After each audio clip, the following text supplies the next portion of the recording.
You don't have to be perfect. Sometimes you just have to start. And sometimes you have to fall on your flat face and it will hurt and it will be painful. But this is what it takes for you to move forward in life. And even if you fall after 3 steps, you'll still be 3 steps further than if you didn't start at all. Perfectionism tells you that everything has to run smoothly. Everything has to go well in order for you to start.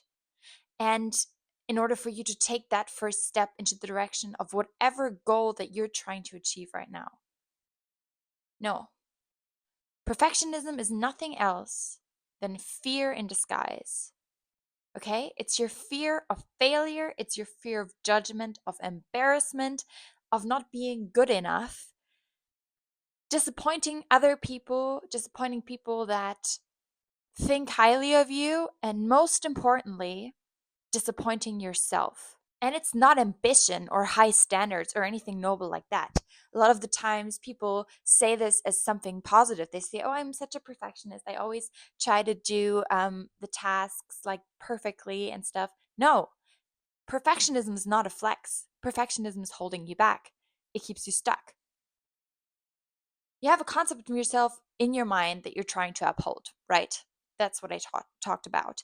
And perfectionism wants you or protects you from having to realize that that version is not reality anymore. Whenever you risk something, okay, whether it be going up to someone, asking them out on a date, whether it be applying for a new job, whether it be going to a new workout class that you haven't been to before, you risk something.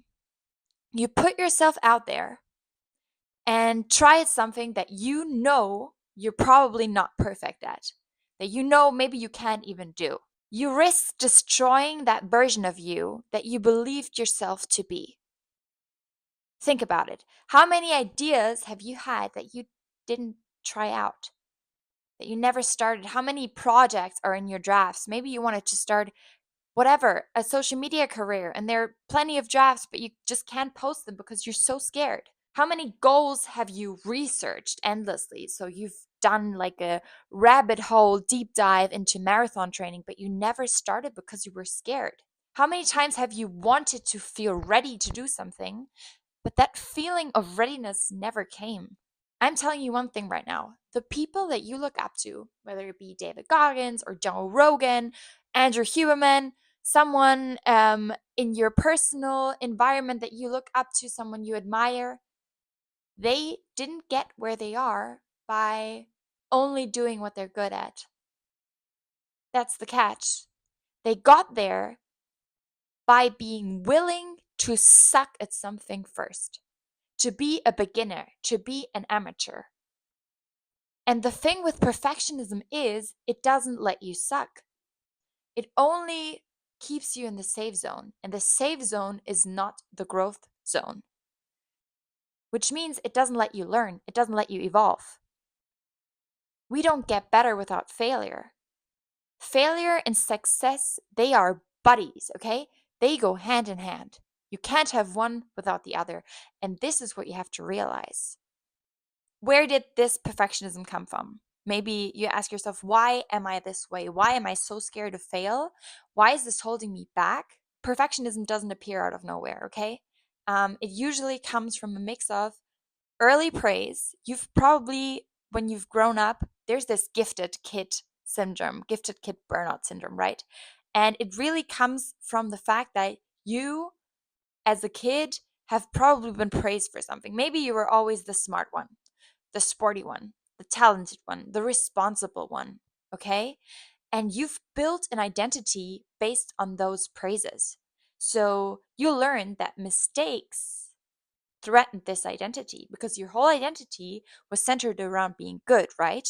So when you're criticized, when you do something wrong, this identity is challenged. And this made you scared of failing and trying. Second of all, if you grew up in an environment where you were criticized a lot, this is also something. So if you were constantly judged or compared, because parents do this a lot, yeah, we're compared to our siblings, we're compared to people from our school. Oh, she has such better grades than you. What are you doing? Blah, blah, blah. this also challenges your identity, and this threatens your identity, and it makes you scared of failure. And third is the fear of disappointing people. This is a major one, and it was a major one for me. You somehow in your life became addicted to approval. It's nice to have someone pat you in the back. It's nice to receive a badge of honor. It's nice to win first place, right? But the problem is when you become addicted to that, when you become used to that, when that becomes your baseline, you become scared of failing. Not because you're weak, but because your nervous system was basically just trained in a way where approval equaled safety. So everything that's not approval makes you feel unsafe. And as a result, you procrastinate the living shit out of your life and then judge yourself for not making fast enough progress towards your goals.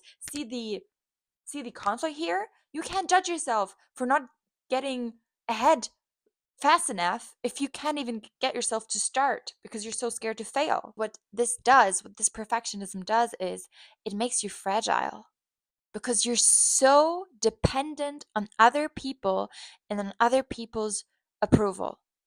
Your worth depends on how well you perform. And this can work for a while, yeah, if you're achieving stuff, but in the long term it takes a toll on you because you can't always control the outcome. Sometimes you will fail. And this is why you don't dare taking a risk, because your failure is personal. You identify with success, you identify with winning. So failure threatens you to the core. Your worth, the appraisal you get, the love you think you're worthy of receiving, it's all directly connected to what you achieve. So perfectionism is not just about neatness, it goes far deeper. And in order to really change it, you therefore also have to dig deep. You have to separate your self-worth from performance. You have to learn to exist and value yourself and your existence outside of external approval. You have to start validating yourself. And when you start validating yourself, this internal validation, being proud of yourself for trying and not for achieving a certain thing, celebrating your effort and not your outcomes. This is what you have to do. Shift from focusing on outcomes to focusing on the progress. When you do this, this will become a motor, a generator of energy, because this perfectionism right now is probably sucking your life energy out of you. In order to do this, in order to shift from external validation to internal validation, you have to realize that you'll never be universally liked. Not everybody will like you. And also, not everybody cares. In fact, humans, we overestimate how much others care about our mistakes. Others are extremely busy caring about themselves. We have a bias that is called the spotlight effect. We think that we are in the spotlight at all times. Everybody can judge us. Everybody sees all our weaknesses, all our losses every time we fall. No, people are busy with trying not to fall themselves. They don't care, quite frankly. And this might feel threatening to you because you've built your whole identity around other people praising you. But after the threat, after you realize nobody cares, it's not just threatening, it's actually freeing. It's freeing. Nobody cares, but you do. And once you accept this, you unlock the ability to act freely. Being disliked is not the end of the world. And if you realize that, you become unstoppable. Imagine what is possible if you don't hold yourself back because you're so scared to fail in the eyes of others. Because your dependence on approval isn't just fear, it's a lack of self-trust that you have.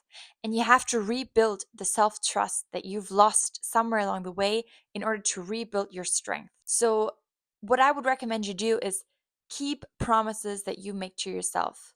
If you tell yourself, I want to try this new thing, even though I'm not good at it, do it. And do it relentlessly. Don't give yourself a break here. Really do the stuff that you set your mind to do, because you're essentially your contract partner. And if you keep breaking the contracts that you make with yourself, there's no fundament. There's no then this internal validation won't work for you. Do what you said you'd do.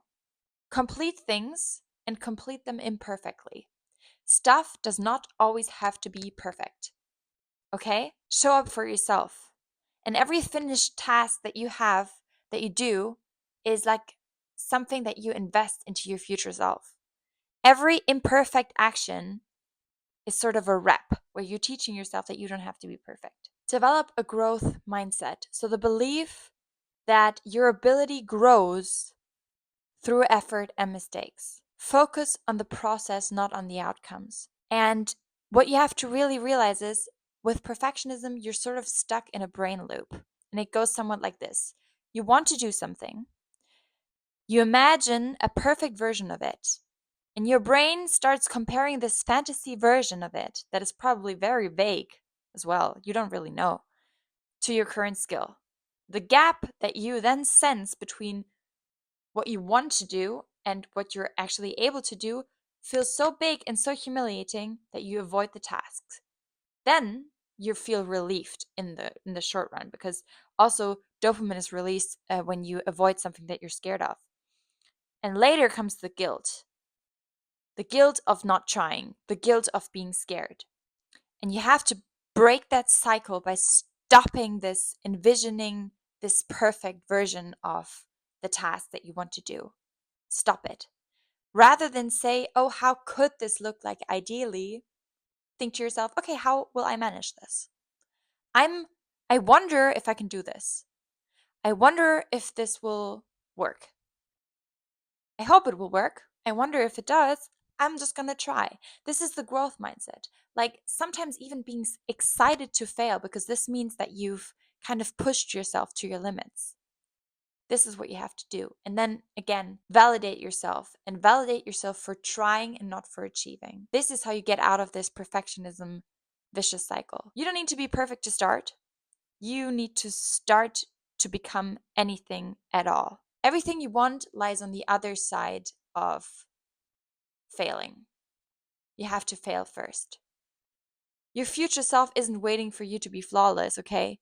They're waiting for you to be brave. Perfectionism has stolen enough from you, and you're allowed to give zero fucks about the opinions of other people and start caring about what you believe and start being proud of yourself for trying. Time, potential, opportunities, self-respect, take it back. Reclaim it. So yeah, I hope you guys could take something from this video, and I see you guys in the next video.